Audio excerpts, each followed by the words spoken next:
السلام عليكم ورحمة الله.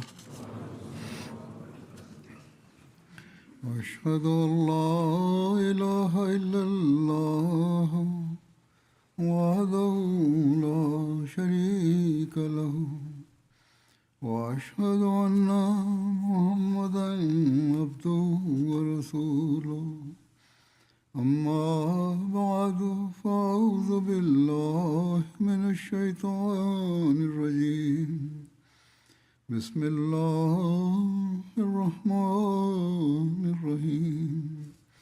الحمد لله رب العالمين الرحمن الرحيم مالك يوم الدين إياك نعبد وإياك نستعين اهدنا الصراط المستقيم صراط الذين أنعمت عليهم غير المغضوب عليهم ولا الضالين. قل لو شاء الله ما تلوته عليكم ولا أدراكم به فقد لبثت فيكم أمرا من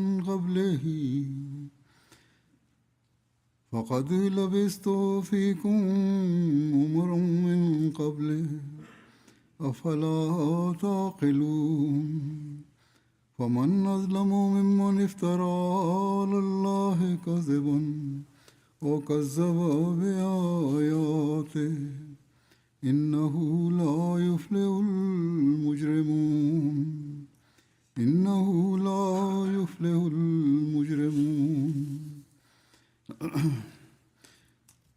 इसका आयत का तर्जुमा यह है आयात का.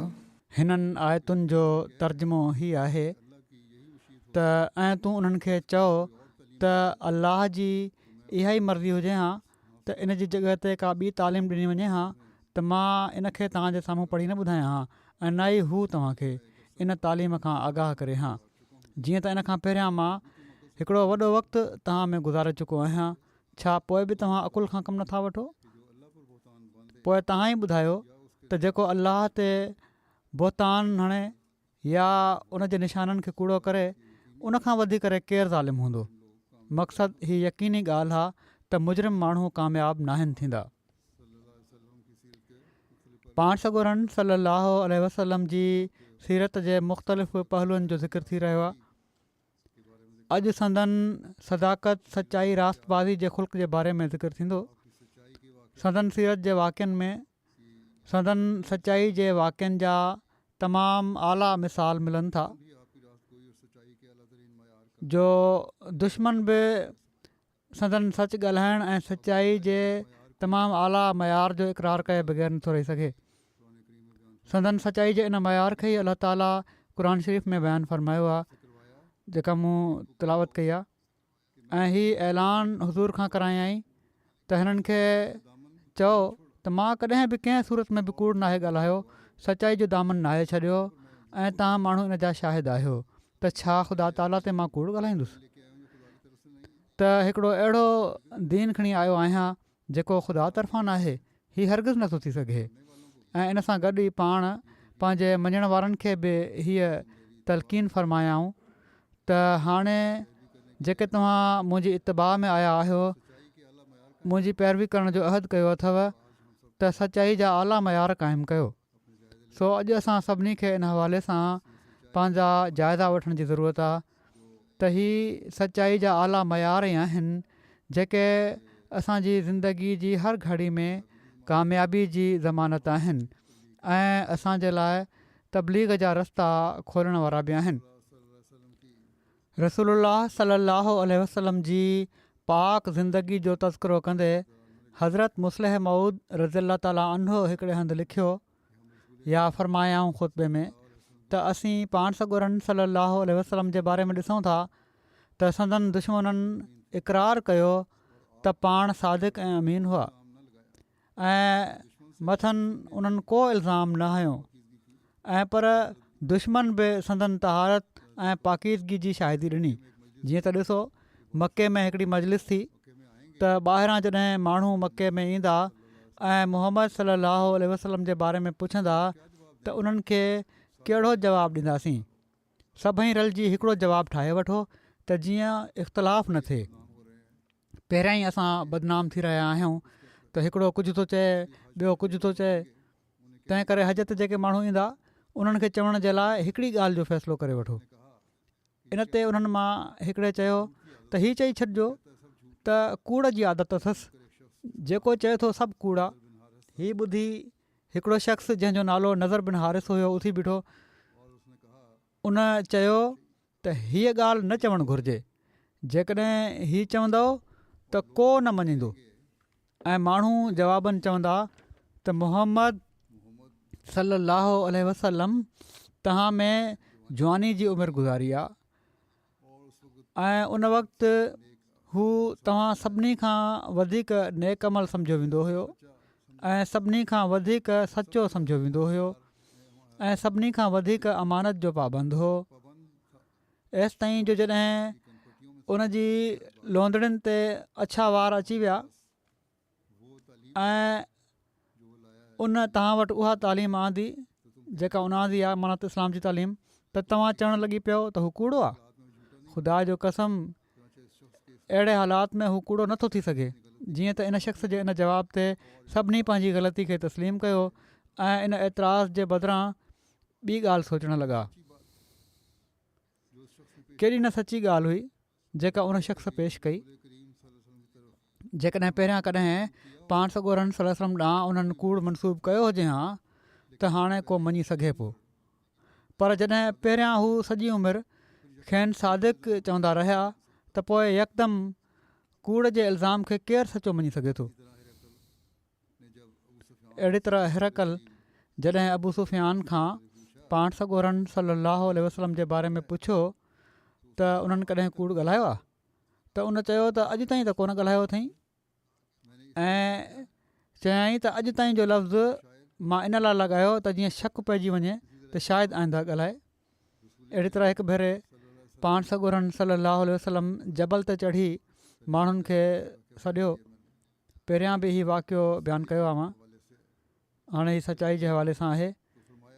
ऐं जॾहिं हू गॾु थी विया त फ़रमायाऊं त छा जेकॾहिं मां तव्हांखे चवां त फ़लाणी वादी में हिकिड़ी फ़ौज गॾु थी आहे जेका तव्हां ते हमिलो करण वारी आहे त मञी वठंदव? उन्हनि चयो असीं मञी वठंदासीं। हालांकि मके वारनि जी बेख़बरी में एॾी फ़ौज एॾो वेझो गॾु थी न पई सघे। सो हिननि माण्हुनि जो अहिड़े क़िस्म जी ॻाल्हि बि जेका बज़ाहिर नामुमकिन वक़ू हुजे, माना त वाक़ई थी नथी सघे, मुमकिन ई कान्हे, संदन वातां ॿुधी मञण जे लाइ तयारु थी वञणु ॿुधाए थो त संदन सदाकत ते हिननि माण्हुनि खे एॾो यकीन हुयो जो हू नामुमकिन ख़्यालु कंदा हुआ त पाण कूड़ ॻाल्हाए सघनि या धोखो ॾेई सघनि। इन ई हवाले सां वधीक बयानु कनि था त पाण सॻोरनि सल्लल्लाहु अलैहि वसल्लम जी कहिड़ी शइ हुई जेका मुखालफ़नि ते असरु करे पई। हू क़ुर शरीफ़ मां शुरू में मुतासिर न थिया। क़ुर शरीफ़ जी तालीम त उन्हनि खे मुतासिर न करे सघी, जेका संदन तालीम ते अमल कराइण जे लाइ या संदन बैत में आणण जे लाइ ज़रियो बणिजे हा। ऐं पर उहा मोहम्मद सल्लल्लाहु अलैहि वसल्लम जी पहिरीं ज़िंदगी हुई। पाण उन्हनि में रहिया, संदन ईमानदारी, संदन रास्तबाज़ी, मख़लूक जी हमदर्दी ऐं इसार हुयो जेको उन्हनि ते असरु करे पियो। दावा खां पहिरियां पाण उन्हनि खे शिरक खां न झलींदा हुआ, छो त ख़ुदा ताला जो हुकुम न हुयो, पर पाण ख़ुदि मुशरिक न हुआ। संदन तौर तरीक़े जी ख़ूबी हुई जंहिंजो असरु हुयो ऐं हीअ असरु अंदरि ई अंदरि खाईंदो पियो वञे, माना त माण्हुनि ते असरु पियो करे। संदन नेकी जी जेका कैफ़ियत हुई, जेका संदन उसवा हुई, उहा माण्हुनि ते बहरहाल असरु करे रही हुई ऐं हू इन जे मुक़ाबले में अखियूं न पिया खणी सघनि। ऐं जीअं पहिरियां बि वाक़ियो मूं बयानु कयो आहे त मके में जबल ते चढ़ी जॾहिं पाण माण्हुनि खे सॾु कयाऊं ऐं चयाऊं त जेकॾहिं मां चवां त हिन जबल जे पुठियां लश्कर बीठो आहे त तव्हां मञी वठंदव, हालांकि हीउ मुमकिन न हुयो। पर पोइ बि माण्हुनि इहो ई चयो त हा असीं मञी वठंदासीं।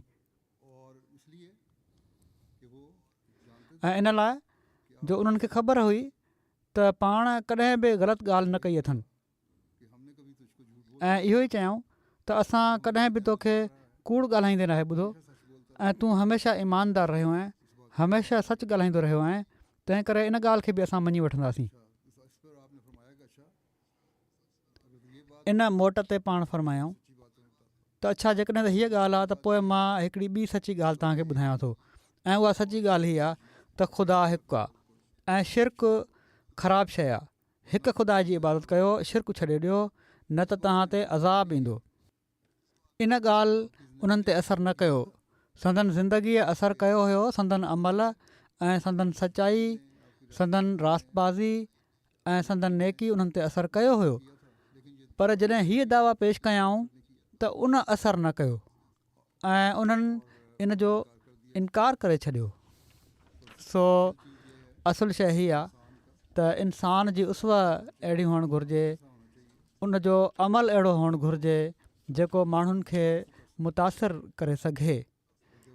ऐं जॾहिं हीअ थींदो त कहिड़ी न कहिड़ी महिल पोइ अहिड़ा अलाह ताला सबबु पैदा करे छॾींदो आहे जो जॾहिं तबलीग जा रस्ता बि खुली वेंदा आहिनि ऐं उहे माण्हू जेके मुख़ालिफ़ हूंदा आहिनि उहे पोइ इस्लाम क़बूलु करणु लॻी पवंदा आहिनि ऐं असुलु इस्लाम खे बि ॼाणणु लॻी पवंदा आहिनि।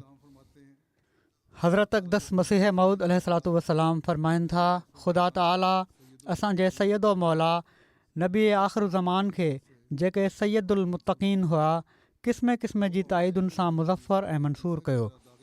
तोड़े शुरू में हज़रत मूसा ऐं ईसा वांगुरु हिजरत जो ज़ख़म खेनि बि नसीबु थियो, पर उहा ई हिजरत फ़तह ऐं नुसरत जी शुरूआति पंहिंजे अंदरि रखे पई। सो ऐं दोस्तो यकीननि सम्झो त मुतक़ी कॾहिं बि बर्बादु नाहे कयो वेंदो। जॾहिं ॿ धुरियूं पाण में दुश्मनी कंदियूं आहिनि ऐं झगड़े खे इंतिहा ताईं पहुचाईंदियूं आहिनि त उहा धुर जेका ख़ुदा ताला जी नज़र में मुतक़ी ऐं परहेज़गार हूंदी आहे, आसमान तां उन जे लाइ मदद नाज़िल थींदी आहे। ऐं अहिड़े तरीक़े सां आसमानी फ़ैसिले सां मज़हबी झगड़ा इन्फ़िसाल करे वेंदा आहिनि, माना त मज़हबी झगड़नि जो फ़ैसिलो थी वेंदो आहे। ॾिसो असांजा सैयदो मौला नबीना मोहम्मद मुस्तफ़ा सल्लल्लाहु अलैहि वसल्लम केॾी न कमज़ोरी जी हालत में मके में ज़ाहिर थिया हुआ ऐं उन्हनि ॾींहंनि में अबू जहल वग़ैरह काफ़रनि जो केॾो न उरूज हुयो ऐं लखे माण्हू पाण सॻोरनि सल्लल्लाहु अलैहि वसल्लम जा जानी दुश्मन थी विया हुआ। त पोइ कहिड़ी शइ हुई जंहिं आख़िरकार असांजे नबी सल्लल्लाहु अलैहि वसल्लम खे फ़तह ऐं ज़फ़र बख़्शी। यकीननि सम्झो त इहा ई रास्तबाज़ी ऐं सिद्क़ ऐं पाक बातनी ऐं सचाई हुई जंहिंजे करे ही कामयाबियूं थियूं। वरी पाण फरमाइनि था, अल्लाह जल शानहू असांजे नबी सल्लल्लाहु अलैहि वसल्लम खे मुख़ातिब करे फरमाए थो, व इन्नका लअला ख़ुलुक़िन अज़ीम, माना त तूं हिकिड़े अज़ीम ख़ुल्क़ ते क़ाइमु आहीं। सो इन ई तशरीह जे मुताबिक़ इन जी माना आहे, माना त ही त सभई क़िस्म अख़लाक़ जा सखावत, शुजात, अदल, रहम, एहसान, सिद्क़, हौसलो वग़ैरह तो में जमा आहिनि। मक़सदु जेतिरे क़दुरु इंसान जी दिलि में क़ुवतूं मिलनि थियूं, जहिड़ो क अदब, हया, दयानत, मुरवत, गैरत, इस्तक़ामत, इफ़त, ज़हादत, एतदाल, मवासात माना त हमदर्दी, ईअं ई शुजात, सखावत, अफ़ु, सब्र, एहसान, सिद्क़, वफ़ा वग़ैरह ही सभई तबई हालतूं अक़ुल ऐं तदब्बुर जे मशवरे सां पंहिंजे मौक़े महल ते ज़ाहिर कयूं वेंदियूं त सभिनी जो नालो अख़लाक़ हूंदो। सो अख़लाक़ सिर्फ़ु हीअ न आहे त कंहिंसां सुहिणे नमूने सां मिलिजे या सलाम करे वठिजे, ऐं पर पाण सॻोरनि रस्म जे उसवा जे मुताबिक़ त समूरियूं जेके नेकियूं आहिनि ऐं माण्हुनि सां जेके मामलात आहिनि उन्हनि में उन्हनि जो इज़हार जेको आहे उहे आला अख़लाक़ आहिनि जंहिं ॾांहुं तवजो ॾियण जी ज़रूरत आहे। पाण सॻोरा सल्लल्लाहु अलैहि वसल्लम सचाई खे दुनिया में फैलाइण जे लाइ आया हुआ, तंहिं करे मुख़्तलिफ़ मौक़नि ते मथनि ईमान आणण वारनि खे बि पाण सचाई ते क़ाइमु रहण जी तलक़ीन फ़रमायाऊं। जीअं त हिकिड़ी रिवायत में अचे थो, हज़रत अब्दुल्ला बिन मसूद बयानु कनि था त रसूलुल्लाह सल्लल्लाहु अलैहि वसल्लम फ़रमायो, तव्हां ते सच फ़र्ज़ु आहे, छो त सच नेकी ॾांहुं वठी वेंदो आहे ऐं नेकी जन्नत ॾांहुं वठी वेंदी आहे ऐं को शख़्स लाॻीतो सच ॻाल्हाईंदो आहे ऐं सच जी ॻोल्हा में लॻो रहंदो आहे एसि ताईं जो हू अलाह वटि सिद्दीक़ लिखियो वेंदो आहे। ऐं तव्हां माण्हू कूड़ खां बचो, छो त कूड़ बुछड़नि कमनि ॾांहुं वठी वेंदो आहे ऐं बुछड़ा कम बाहि ॾांहुं वठी वेंदा आहिनि ऐं माण्हू कूड़ ॻाल्हाईंदो वेंदो आहे ऐं कूड़ ॻाल्हाइण जी ॻोल्हा कंदो आहे एसि ताईं जो हू अलाह वटि कज़ाब लिखियो वेंदो आहे। ऐं जॾहिं कज़ाब लिखियो वेंदो आहे त हू बाहि ॾांहुं वेंदो आहे, सो वॾे ख़ौफ़ जो मुक़ाम आहे। हज़रत अब्दुल्ला खां रिवायत आहे, हू उनखे पाण सॻोरनि सलाहु वसलम ताईं पहुचाइनि था त पाण सॻोरनि सलाहु वसलम फरमायो आहे, बेशक कूड़ कंहिं हाल में सही न आहे, न संजीदगी में ऐं न खिल भोग में। के माण्हू भोगनि में चवंदा आहिनि त साईं असां भोग कयो होसीं, कूड़ ॻाल्हायो होसीं। हीअ भोग में बि जाइज़ न आहे ऐं न ई त को शख़्स पंहिंजे ॿार सां वाइदो करे पोइ उनखे पूरो न करे। यकीननि सचाई नेकी ॾांहुं रहनुमाई कंदी आहे ऐं नेकी जन्नत ॾांहुं वठी वेंदी आहे ऐं बेशक कूड़ बुराई ॾांहुं वठी वेंदो आहे ऐं बुराई बाहि माना त जहनुम ॾांहुं वठी वेंदी आहे। सचे शख़्स जे बारे में चयो वेंदो आहे त उन सच चयो ऐं नेकी कई ऐं कूड़े जे बारे में चयो वेंदो आहे त उन कूड़ चयो ऐं बुराई कई। अलामा राज़ी सूरह तौबा जी आयत जी तशरीह कंदे 119 आयत आहे त या अय्युहल्लज़ीना आमनुत्तक़ुल्लाह वकूनू मअस्सादिकीन, त ऐं उहे इंसानो जन ईमान आंदो आहे, अल्लाह जी तक़वा अख़्तियार कयो ऐं सादिकनि सां गॾु थी वञो। इन जी तशरीह में अलामा राज़ी चवनि था त हिकिड़ो शख़्स पाण सॻोरनि सलाहु वसलम वटि आयो ऐं चयाईं, या रसूलल्लाह सलाहु वसलम, मां अहिड़ो माण्हू आहियां जो जेको चाहे थो त पंहिंजी बुराइनि खां बचे, पर मूंखे शराब, ज़ना, चोरी ऐं कूड़ ॾाढा पसंदि आहिनि। हीअ आदतूं अहिड़ियूं आहिनि जेके मूं में तमामु घणो मौजूदु आहिनि। माण्हू चवनि था त तव्हां इन्हनि शयुनि खे हराम करार ॾियो था। हाणे मां ईमान त आंदो आहे, आणणु चाहियां थो, पर तव्हां चओ था त हीअ शयूं हराम आहिनि ऐं मूं में ही तमामु घणियूं आहिनि ऐं मूंखे पूरी ताक़त न आहे त मां हिननि सभिनी खे छॾे ॾियां। जेकॾहिं तव्हां सिर्फ़ु हिकु तिकनात कयो, हिकिड़ी ॻाल्हि मूंखे ॿुधाए छॾियो जो जंहिंखे मां छॾे ॾियां त मां तव्हां ते ईमान आणींदुसि। पाण फरमायाऊं, पोइ ठीकु आहे, पोइ कूड़ छॾे ॾे। उन ई वाइदो करे वरितो ऐं मुस्लमान थी वियो। पोइ जॾहिं हू पाण सॻोरनि सलाहु वटां निकितो त उनखे शराब पेश कयो वियो। उन चयो त जेकॾहिं मां पीआं थो ऐं पोइ रसूल मूंखां पुछंदा ऐं मां कूड़ ॻाल्हाईंदुसि त इहा वाइदे ख़िलाफ़ी मां कंदुसि, ऐं जेकॾहिं सच चवां त मूं ते हद लॻाई वेंदी। इन ते उनखे छॾे ॾिनो। पोइ ज़ना पेश कयो वियो। पोइ सभु कुझु उन जे ज़हन में आयो, उनखे बि छॾे ॾिनो ऐं अहिड़ी तरह चोरी खे बि। पोइ हू रसूल सलाहु वटि आयो ऐं चयाईं त तव्हां जेको कयो उहो केॾो न भलो हो। जॾहिं तव्हां मूंखे कूड़ खां रोकियो त बाक़ी सभिनी गुनाहनि जा दरवाज़ा मुंहिंजे लाइ बंदि थी विया ऐं इन अहिड़ी तरह हर बुराई खां तौबा करे वरिती। हज़रत अबू बकर जे इस्लाम क़बूल करण जे बारे में लिखियलु आहे। उम्मुल मोमिनीन हज़रत सलमा बयानु कनि थियूं त हज़रत अबू बकर सिद्दीक़ पाण सॻोरनि सलाहु वसलम जा घाटा ऐं मुख़लिस दोस्त हुआ। जॾहिं पाण मबूस थिया त कुरैश जा माण्हू हज़रत अबू बकर वटि आया ऐं चयाऊं त ऐं अबू बकर, तुंहिंजो ही दोस्त चरियो थी पियो आहे, नौज़ बिल्ला। हज़रत अबू बकर चयो त उन्हनि जो छा मामिलो आहे? त उन्हनि चयो माण्हुनि त हू मस्जिद हराम में माण्हुनि खे तौहीद माना त हिकु ख़ुदा ॾांहुं सॾे थो ऐं हू चए थो त हू नबी आहे। हज़रत अबू बकर सिद्दीक़ चयो त हीअ ॻाल्हि उन्हनि चई आहे? माण्हुनि चयो त हा, ऐं हू हीअ ॻाल्हि मस्जिद हराम में चवनि पिया था। जीअं त हज़रत अबू बकर पाण सॻोरनि सलाहु ॾांहुं विया ऐं हज़ूर जो दर खड़कायाऊं, हज़ूर खे ॿाहिरि सॾियाऊं। जॾहिं पाण उन्हनि जे साम्हूं आया त हज़रत अबू बकर चयो त ऐं अबुल क़ासिम, मूं ताईं तव्हांजे बारे में कहिड़ी ॻाल्हि पहुती आहे? हुज़ूर सलाहु वसलम फरमायो, ऐं अबू बकर, तो ताईं मुंहिंजे बारे में कहिड़ी ॻाल्हि पहुती आहे? हज़रत अबू बकर चयो त मूं ताईं हीअ ॻाल्हि पहुती आहे त तव्हां अलाह जी तौहीद ॾांहुं सॾियो था ऐं तव्हां चओ था त तव्हां अलाह जा रसूल आहियो। पाण सॻोरन सलाहु वसलम फरमायो, हा ऐं अबू बकर, यकीनन मुंहिंजे रब अज़ वजल मूंखे बशीर ऐं नज़ीर बणायो आहे ऐं मूंखे इब्राहिम जी दुआ बणायो आहे ऐं मूंखे सभिनी इंसाननि ॾांहुं मबूस कयो अथई। हज़रत अबू बकर पाण सॻोरन सलाहु वसलम खे चयो, अलाह जो कसम, मां कॾहिं बि तव्हांखे कूड़ ॻाल्हाईंदे नाहे ॾिठो। तव्हां यकीनन पंहिंजी अमानत जी अज़मत, अज़ीज़नि सां सुठे सलूक ऐं सुठे फ़इलनि जे करे नबूअत जा वधीक हक़दार आहियो। पंहिंजो हथु अॻिते कयो त जीअं मां तव्हांजी बैत कयां।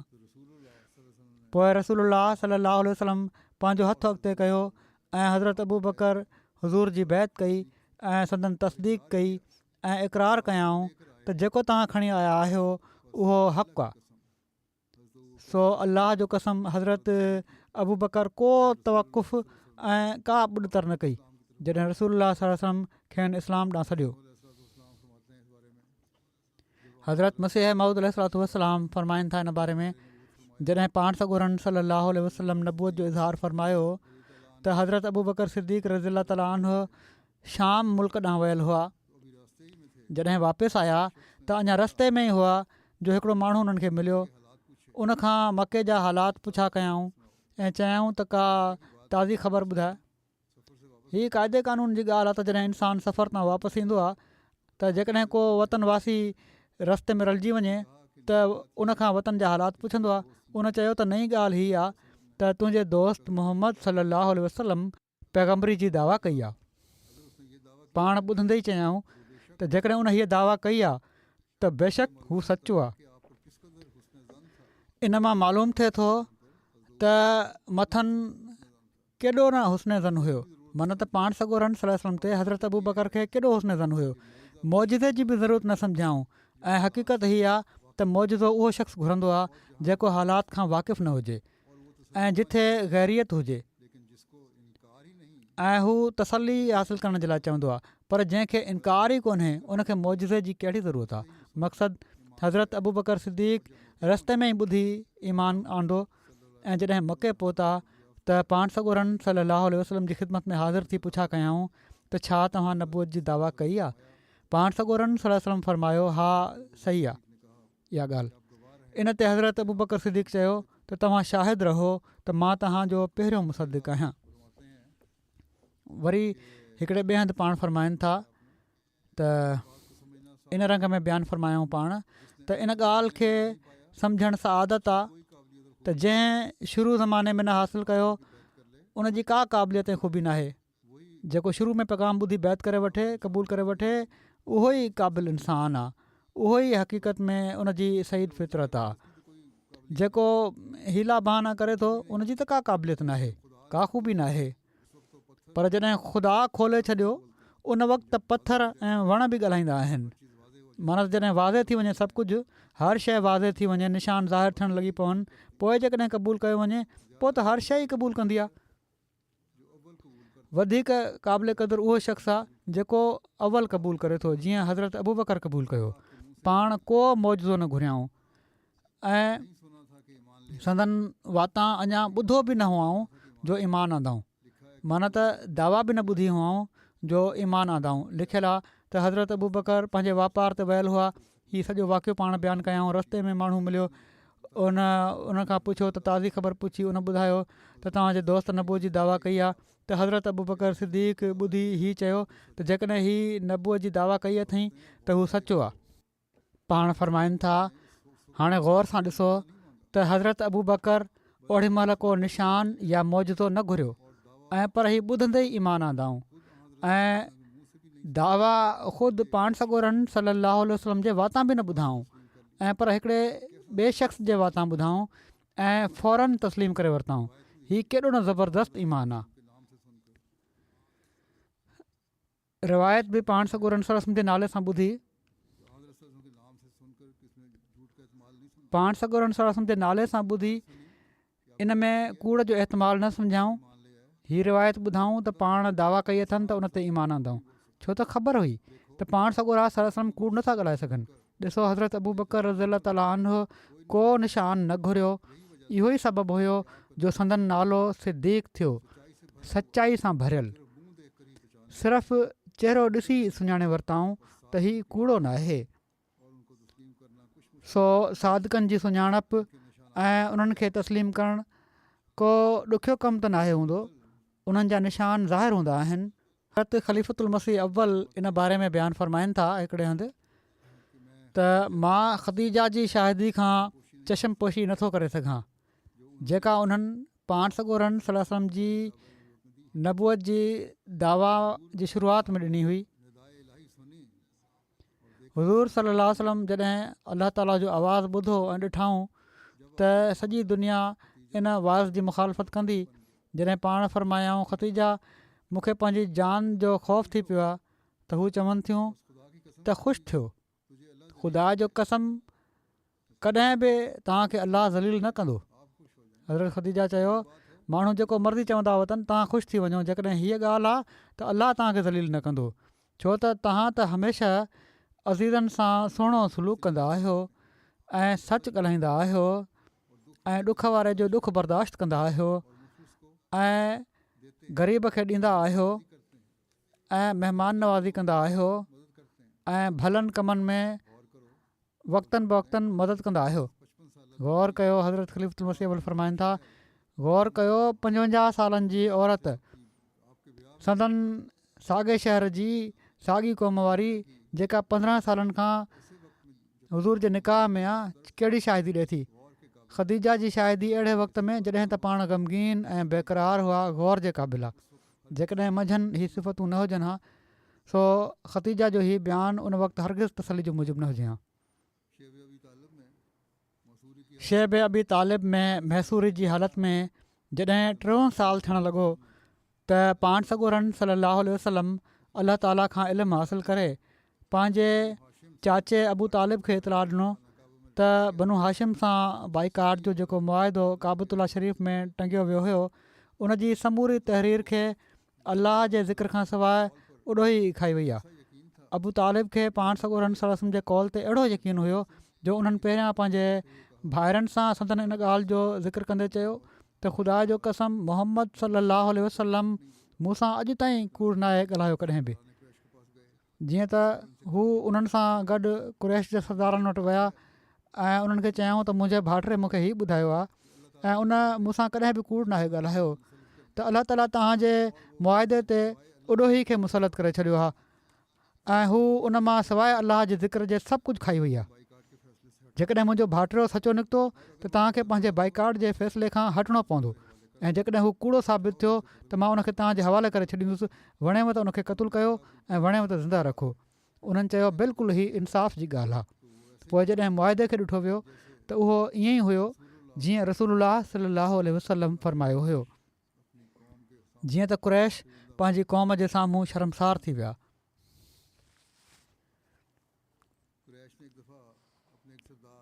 कुरैश हिकु भेरे पंहिंजे हिकिड़े सरदार उतबा खे नुमाइंदो बणाए रसूल करीम सल्लल्लाहु अलैहि वसल्लम जी ख़िदमत में मोकिलियो। उन चयो त तव्हां असांजे माबूदनि खे छो घटि वधि ॻाल्हायो था ऐं छो असांजे अबनि ॾाॾनि खे गुमराह करार ॾियो था।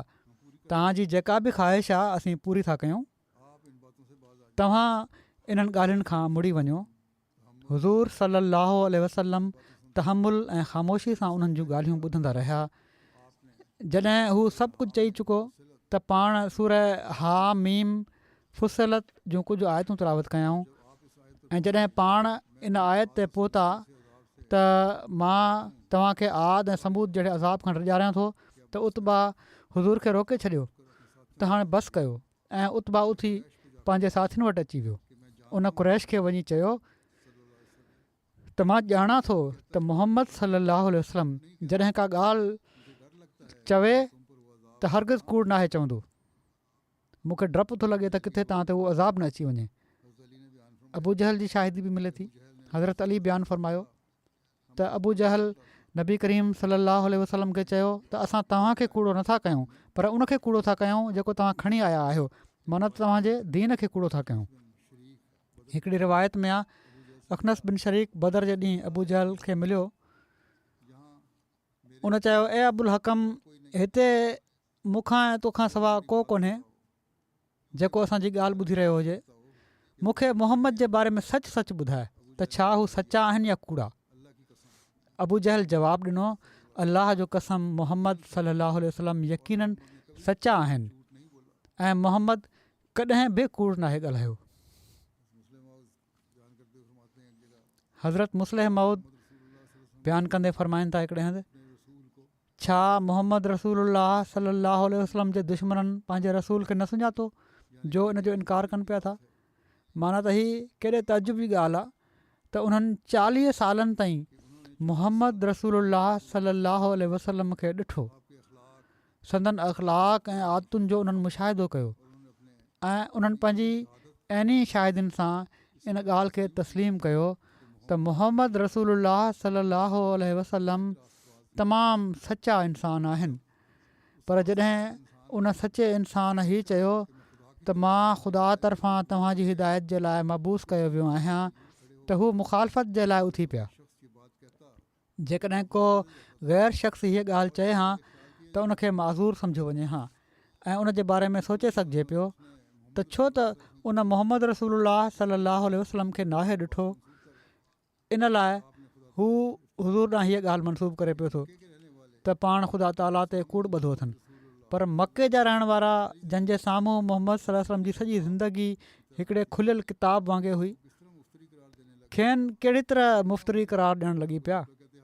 हीउ कीअं मुमकिन हुयो त खेनि कूड़ो चवनि हा, हालांकि दिलि में मञींदा हुआ त पाण सचा आहिनि। अबू जहल मोहम्मद रसूलुल्लाह सलाहु वसलम जो केॾो दुश्मन हुयो, पहिरियां बि हिकिड़ी शाहिदी मिली आहे हाणे, पर उन बि हिकिड़े मौक़े ते चई छॾियो जेको हज़रत मुस्लिम मौद बयानु कयो आहे त असां तोखे कूड़ो नथा चऊं, असां त उन तालीम जी तकज़ीब कयूं था जेका तूं पेश करें पियो थो। ॼण त अबू जहल जहिड़े दुश्मन ऐं अंदर जे कारे इंसान जी दिलि बि मोहम्मद रसूलुल्लाह सलाहु वसलम खे कूड़ो चवण जे लाइ तयारु न हुई। ॼण त कूड़ो चवंदे उनजो ज़मीर बि उनखे मलामत करे पियो ऐं उनजी दिलि बि धड़कणु लॻे पई त मां केॾी न कबी हरकत कयां पियो थो। पर उन बहानो ई बणायो त मां त मोहम्मद रसूलुल्लाह सल्लल्लाहु अलैहि वसल्लम जी तालीम खे कूड़ो कयां पियो थो, खेनि त कूड़ो नथो चवां पियो। हीअ उज़रे गुनाह बदतर अज़ गुनाह वारी ॻाल्हि आहे। पर बहरहाल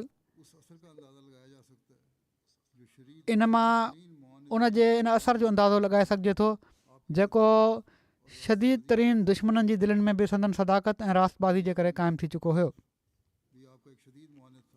उमैया बिन ख़लफ़ संदन हिकिड़ो शदीद दुश्मन हुयो, पर हिकिड़े मौक़े ते उन जे वतां बि हीअ लफ़्ज़ निकिरी विया त ख़ुदा जो कसम, जॾहिं मोहम्मद सलाहु वसलम ॻाल्हि कंदो आहे त सची कंदो आहे, कूड़ नाहे ॻाल्हाईंदो। चवंदा आहिनि त असुल कमाल उहो आहे जंहिंजो दुश्मन या मुखालिफ़ बि एतिराफ़ु करे। मोहम्मद जो हीउ केॾो वॾो कमाल आहे त पाण सॻोरनि सल्लल्लाहु अलैहि वसल्लम पंहिंजे दुश्मननि खां बि पंहिंजी सदाकत ऐं रास्तबाज़ी तस्लीम कराए वरिती।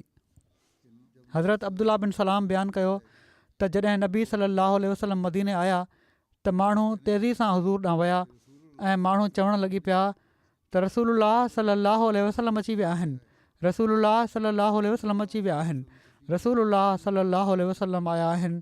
3 भेरा ई चयो वियो।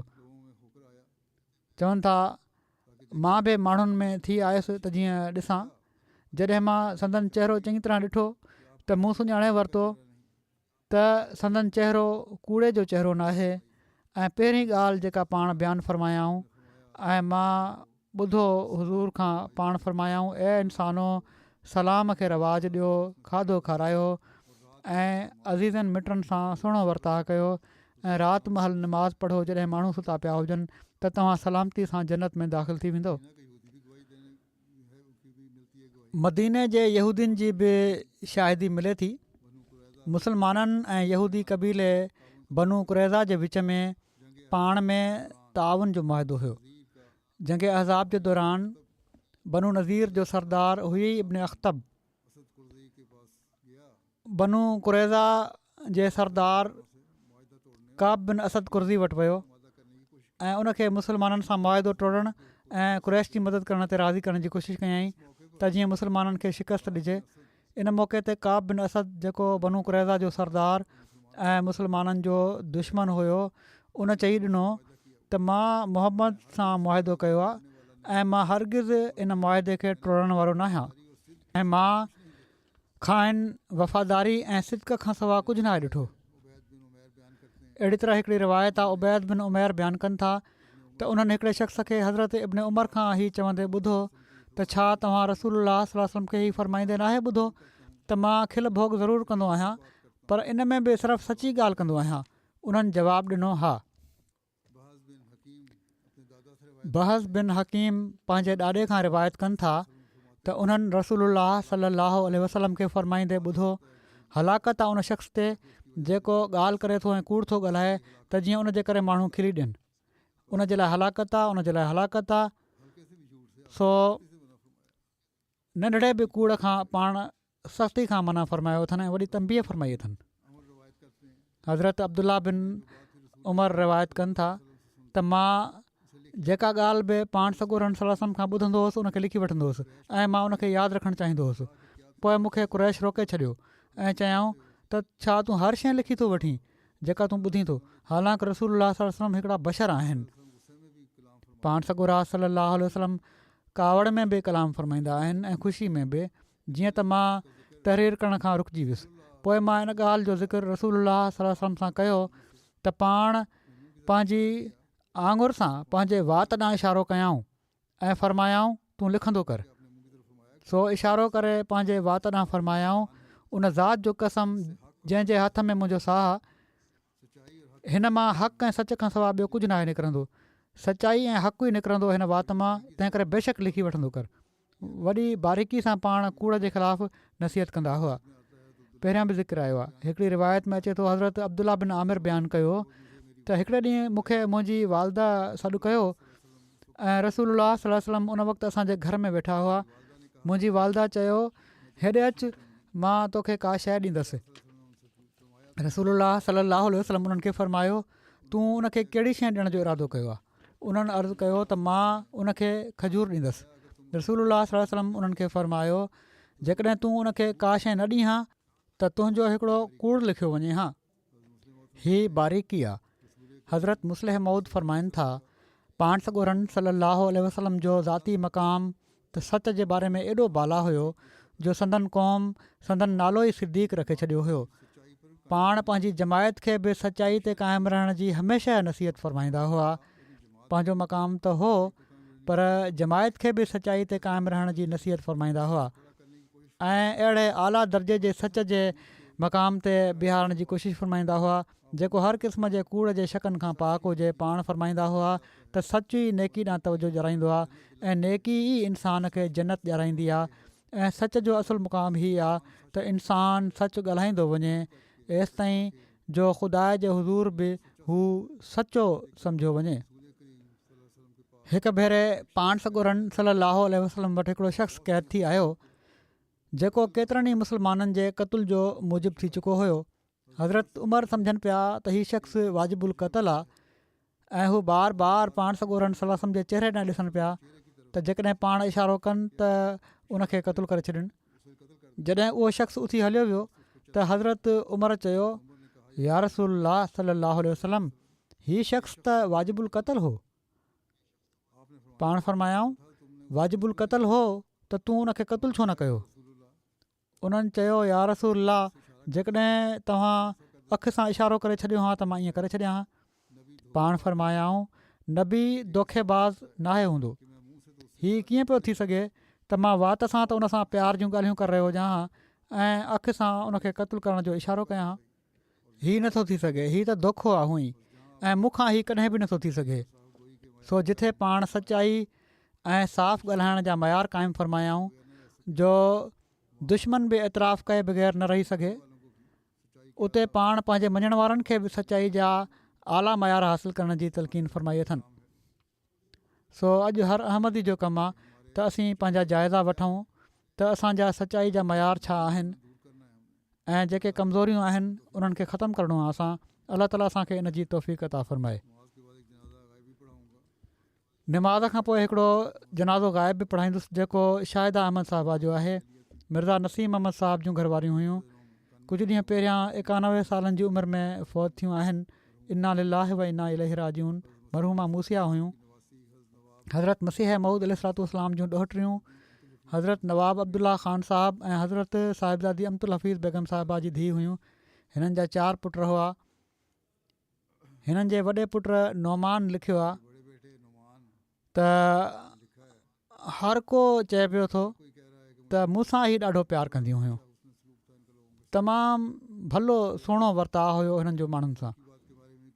पोइ घर जी ॻाल्हि जे बारे में चवनि था त हर वक़्तु घर में माण्हू हुजनि ही उन्हनि जी ख़्वाहिश हूंदी हुई ऐं महिमान नवाज़ी जो ॾाढो शौक़ु हुयुनि। ऐं पर हिननि खे अफ़सोस हुयो त मूंखे तौफ़ीक़ हुजे त मां घर खे अञा वॾो करे वठां त जीअं घरनि में महिमान ईंदा रहनि ऐं उन्हनि जे लाइ कमरा मुयसरु अची वञनि। अहिड़ी तरह हिननि जे नंढे पुट रिज़वान लिखियो आहे त वॾियुनि ख़ूबियुनि जूं मालिक हुयूं। अमीर ग़रीब नंढे वॾे जा पैगाम अचनि पिया था माण्हुनि जा हाणे हिननि जी वफ़ात ते, त कहिड़ी तरह उन्हनि सभिनी में पंहिंजो प्यारु विरहायो ऐं ज़ाती तालुक़ु क़ाइमु कयो। ऐं हिननि जी सादड़ी तबियत हुई, मुहबत करण वारियूं हुयूं ऐं सभिनी जी दिलनि में जॻह ठाहे वेंदियूं हुयूं। ख़ासि तौर ते जेके माण्हू कंहिं बि सबबु कंहिं परेशानी या मुसीबत में हूंदा हुआ उन्हनि जो हू ख़ासि तौर ते ख़्यालु रखंदियूं हुयूं। कमज़ोर सां हू हमेशह बीठियूं रहियूं गॾु। चवनि था असांखे बि ॿारनि खे बि तलक़ीन कंदियूं हुयूं त कमज़ोर जो हमेशह साथ ॾियो। क़ुवत इरादी ऐं हिमत ॾाढी हुई। हीअ त मूं बि ॾिठो आहे माशा अल्लाह, वॾी हिमत ऐं क़ुवत इरादी वारियूं हुयूं। हिननि जी भेण फौज़िया शमीम साहिबा सदर लजना बि रहियूं आहिनि लाहौर में, अॼुकल्ह बि आहिनि शायदि। उहे चवनि थियूं त जेकॾहिं कुझु लफ़्ज़नि में बयानु कयां त चवंदसि त क़ुर्बानी, सब्र, हिमत ऐं मुहबत जो मुरक्का हुयूं। हिननि जी नुंहुं आहे वकील अमतुल वकील, चवनि थियूं त हिननि जी महिमान नवाज़ी जी वस्फ़ तमामु नुमाया हुई। हीअ त सभिनी ॿारनि बि लिखियो आहे, ॿियनि माण्हुनि बि मूंखे लिखियो आहे। ऐं बिल्कुलु तकल्लुफ़ खां ख़ाली हूंदो हुयो महिमान नवाज़ी जो तरीक़ो। आख़िरी उमिरि में ही किरी पयूं हुयूं ऐं हिननि जी ढाक में धकु बि लॻी पियो हुयो। व्हील चेयर ते हली वियूं हुयूं पर तमामु सब्र ऐं शुक्र सां बीमारी खे बि गुज़ारियऊं ऐं कॾहिं हलकड़ो बि शिकवो न कयऊं। चवनि थियूं वॾियूं हिमत वारियूं मरीज़ा हुयूं ऐं कॾहिं बि असांखे तंग न कयऊं। हिननि जी पोटी आहे ख़दीजा, हू चवनि थियूं त उहो ई महिमान नवाज़ी जो तालुक़ु त लिखियो ई आहे हिननि। प्यारु करण वारियूं, शफ़क़त करण वारियूं ख़ातून हुयूं ऐं गुज़िरियल कुझु सालनि खां त क़ुर शरीफ़ जो दौरु 2-3 भेरा महीने में ख़तमु कंदियूं हुयूं। ग़रीबनि जूं ॾाढियूं हमदर्द हुयूं ऐं चवनि थियूं असांखे बि नसीहत कंदियूं हुयूं ग़रीबनि जे लाइ दुआ कंदा कयो। हिननि जी भाणजा हिते रहे थी, भाणज जी धीउ आहे अज़ीज़ा नेहा। चवनि थियूं हर हाल में मुस्बित सोच रखंदियूं हुयूं, ज़िंदगी जी हर घड़ी जो क़दुरु कंदियूं हुयूं ऐं घर में कमु करण वारनि मुलाज़िमनि जो बि ॾाढो ख़्यालु रखंदियूं हुयूं जीअं जो हू पंहिंजा हुजनि। बहरहाल हीअ मूं बि ॾिठो आहे त उमूमनि ही बि मुस्बित सोच रखण वारी ॻाल्हि आहे त कंहिंजे बारे में का मनफ़ी ॻाल्हि कनि या जज़्बात खे तकलीफ़ पहुचाइण वारी ॻाल्हि कनि, इन ॻाल्हि खां बचंदियूं हुयूं। माण्हुनि जे जज़्बात जो ॾाढो ख़्यालु रखंदियूं हुयूं। चवनि थियूं त हिकु भेरो हिननि जी हिकिड़ी मुलाज़िमा जी शादी जे करे रुख़सत थी रही हुई घरां, त उदास ऐं ग़मगीन थियूं। जीअं पंहिंजनि धीअनि जे रुख़सत थियण ते ग़मगीन थींदा आहिनि माण्हू त हाणे घर बेरोनक थी वेंदो। कॾहिं कॾहिं माण्हुनि जूं अहिड़ियूं नेकियूं हूंदियूं आहिनि जेके उमूमनि लिकल रहंदियूं आहिनि पर बाद में जन सां कयूं हूंदियूं अथनि उन्हनि मां ख़बर पवंदी आहे। हीअ बि अहिड़नि ई माण्हुनि मां हुयूं। अलाह ताला हिननि सां मग़फ़िरत ऐं रहम जो वर्ताव फ़रमाए।